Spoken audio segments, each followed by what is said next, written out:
এগুলা কিন্তু অন্যায়। দেখুন, আপনার ধর্ম আপনার কাছে, আমাদের ধর্ম আমাদের কাছে। দেখেন, এগুলো ধর্ম নিয়ে বাড়াবাড়ি করাটা মোটে ঠিক না। কেননা দেখেন, নামাজ পড়ছে আপনি এখানে যে বিভ্রান্ত করছেন, এগুলো কিন্তু সহ্য করার মতো না। দেখুন, আপনার ধর্ম নিয়ে তো আমরা মুসলিম, আমাদের ইসলাম ধর্ম, তো আপনার হিন্দু ধর্ম নিয়ে তো আমরা বাড়াবাড়ি করি না।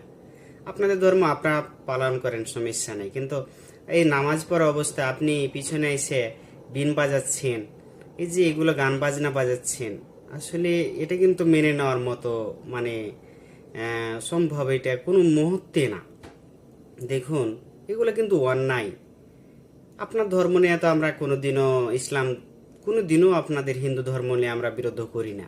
আপনারা পালন করছেন, করেন, সমস্যা নাই। কিন্তু আমাদের এই মসজিদে ঢুকে যে এরকম আপনারা বিভ্রান্ত করবেন, এটা কিন্তু মেনে নিব না, কোনোদিনও মেনে নিব না। তো সবাই ভিডিওটি বেশি বেশি শেয়ার করে দিবেন। আল্লাহ হাফিজ।